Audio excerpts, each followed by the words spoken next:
Assalamualaikum warahmatullahi wabarakatuh. Saya Salma Nurfaziah dari kelas B MSDMA dengan kode kelas G42 mahasiswi Politeknik STI Jakarta. Saya akan menampilkan video mengenai desain perkantoran yang merupakan tugas ujian akhir semester dari mata kuliah Manajemen Perkantoran Modern dengan dosen pengampu yaitu Ibu Dian Indriani SPD MM. Di sini saya membuat desain perkantoran dengan menggunakan aplikasi Planner 5D dan saya membuat desain sebuah kantor penerbitan.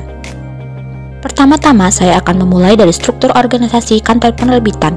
Di sini saya mengambil contoh penerbitan UB Press. Berikut adalah struktur organisasi dari UB Press.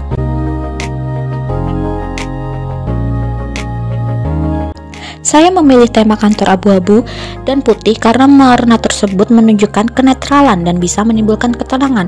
Ketenangan tersebut dapat membuat karyawan berkonsentrasi pada pekerjaannya dan diharapkan selalu tenang serta tidak mudah tertekan dalam pekerjaannya tersebut.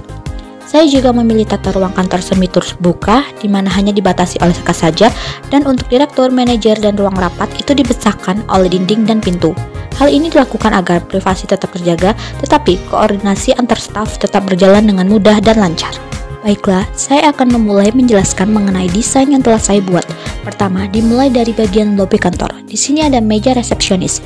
Tugas pokok dan fungsi dari resepsionis ini adalah sebagai berikut.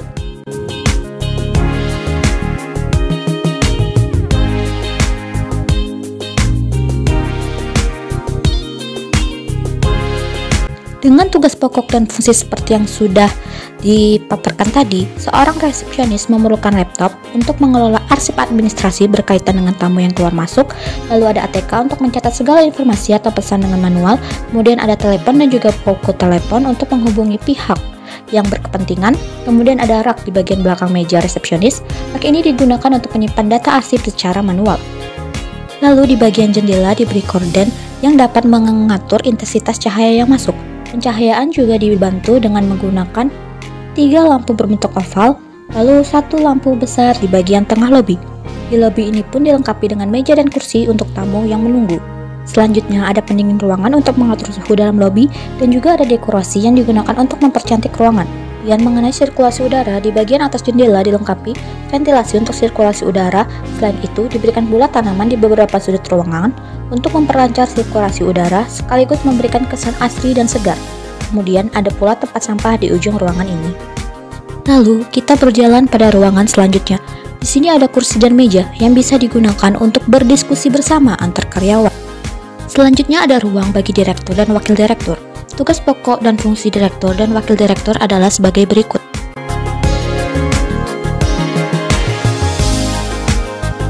Untuk menunjang tugas-tugasnya itu, pada ruangan direktur dilengkapi dengan komputer, telepon, ATK, serta rak-rak yang berisi arsip-arsip perusahaan. Disertai pula beberapa kursi untuk karyawan yang ingin menemui direktur. Di bagian dinding ini juga dilengkapi dengan pendingin ruangan dan cermin. Lalu ada tempat sampah. Merupakan meja wakil direktur, dilengkapi komputer, buku telepon, ATK, serta telepon. Lalu ada pula sofa dan meja yang digunakan untuk berdiskusi dengan karyawan lain. Untuk pencahayaan digunakan 1 lampu besar berbentuk persegi dan 2 lampu bulat. Pencahayaan juga dibantu dengan pencahayaan dari luar. Lalu pada jendelanya dilengkapi horden yang dapat mengatur intensitas cahaya yang masuk. Untuk sirkulasi udara, ada ventilasi di atas jendela, lalu dibantu dengan tanaman untuk memperlancar sirkulasi udara. Ruangan selanjutnya adalah ruang rapat. Dalam ruang rapat terdapat meja panjang dan beberapa kursi, lalu ada pula screen proyektor yang dapat digunakan untuk memaparkan presentasi. Di sini juga ada sofa dan meja yang bisa digunakan jika rapat bersifat tidak terlalu formal. Lalu ada pula saklar dan stop kontak. Ada tempat sampah juga. Di bagian dinding ada pendingin ruangan, dekorasi, dan juga ada jam. Karena ruangan ini cukup besar, jadi untuk pencahayaannya dilengkapi 1 buah lampu persegi panjang dan 6 buah lampu berbentuk bulat yang dibantu dengan cahaya dari luar yang dapat diatur intensitas cahaya yang masuk dengan menggunakan horden pada jendela. Selanjutnya untuk sirkulasi udara ada ventilasi di atas jendela, lalu ada pula tanaman untuk memperlancar sirkulasi udara tersebut. Selanjutnya ada ruang manajer dan asisten manajer penerbitan. Tugas pokok dan fungsi dari manajer dan sekretaris manajer penerbitan adalah sebagai berikut.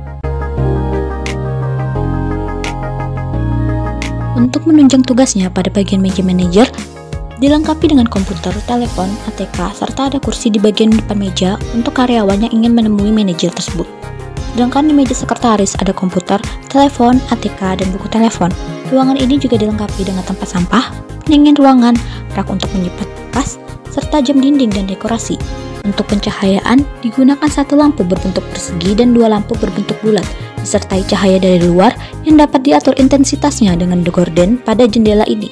Kemudian untuk sirkulasi udara ada ventilasi di atas jendela, dibantu dengan tanaman untuk memperlancar sirkulasi udara. Kemudian ada ruang manajer dan asisten manajer administrasi dan keuangan.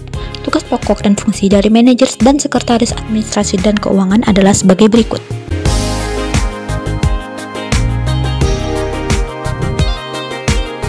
Untuk menunjang tugasnya pada bagian meja manajer dilengkapi dengan komputer, telepon, kalkulator, dan ATK, serta ada kursi di bagian meja ini untuk karyawan yang ingin menemui manajer. Sedangkan di meja sekretaris ada komputer, telepon, ATK, kalkulator, dan buku telepon. Ruangan ini juga dilengkapi dengan tempat sampah, pendingin ruangan, rak untuk menyimpan bekas, serta jam dinding dan dekorasi. Untuk pencahayaan digunakan satu lampu berbentuk persegi dan dua lampu berbentuk bulat, disertai cahaya dari luar yang dapat diatur intensitasnya melalui horden. Kemudian untuk sirkulasi udara ada ventilasi di atas jendela, lalu dibantu dengan tanaman untuk memperlancar sirkulasi udara. Ruangan selanjutnya adalah ruangan bagi manajer dan asisten manajer pemasaran. Tugas pokok dan fungsi dari manajer dan sekretaris pemasaran adalah sebagai berikut. Untuk penunjang tugasnya pada bagian meja manajer dilengkapi dengan komputer, telepon, ATK, serta ada kursi di bagian depan meja ini. Sedangkan di meja sekretaris ada komputer, telepon, ATK, dan buku telepon. Juga dilengkapi dengan tempat sampah, pendingin ruangan, rak untuk menyimpan berkas, serta jam dinding dan dekorasi. Untuk pencahayaan digunakan satu lampu berbentuk persegi dan dua lampu berbentuk bulat, disertai cahaya yang dapat diatur intensitasnya dengan gorden pada jendela ini. Kemudian untuk sirkulasi udara ada ventilasi di atas jendela, lalu dibantu dengan tanaman untuk memperlancar sirkulasi udara. Ini ada sudut ruangannya dilengkapi dengan tanaman dan jendela. Selanjutnya ada toilet wanita. Di sini juga dilengkapi dengan cermin, wastafel, tisu, sabun, serta tempat sampah. Begitu pula pada toilet pria. Selanjutnya adalah ruang kerja dari para staf.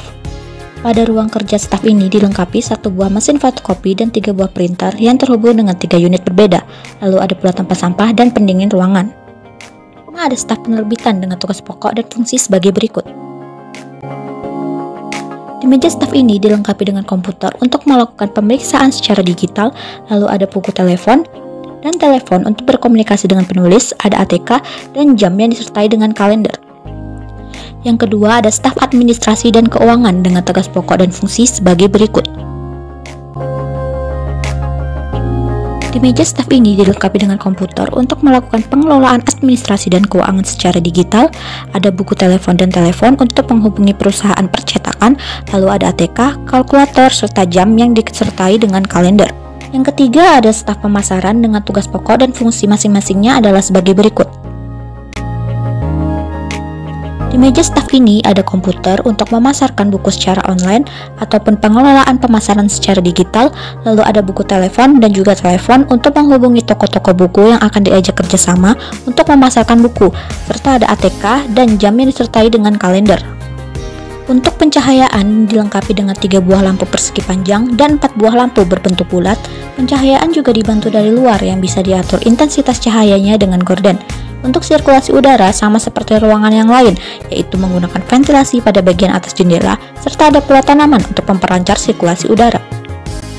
Lalu di bagian lain ada ruang untuk bersantai para karyawan. Di sini dilengkapi sofa, meja, kursi, lalu ada pula beberapa permainan yang bisa dimainkan. Ruangan selanjutnya adalah khusus untuk pohon dan tanaman. Di sini menggunakan atap fiber untuk mendapatkan cahaya bagi pohon dan tanaman di dalamnya. Hijau ini dibuat untuk membantu pula dalam proses sirkulasi udara serta memberikan kesan asri dan menyegarkan. Ruangan selanjutnya adalah ruangan bersama yang bisa digunakan untuk karyawan berdiskusi, beribadah, ataupun yang lainnya. Di sini ada juga meja, kursi, karpet, pendingin ruangan, dan tanaman. Yang terakhir adalah kantin. Pada kantin ini dilengkapi dengan beberapa kursi dan meja, serta ada kulkas dan rak makanan. Lalu ada pula dapur yang bisa digunakan karyawan jika ingin membuat sesuatu seperti teh atau kopi. Baiklah, sekian video saya mengenai desain kantor penerbitan. Terima kasih telah menonton video ini. Kurang lebihnya saya mohon maaf. Saya tutup dengan wassalamualaikum warahmatullahi wabarakatuh.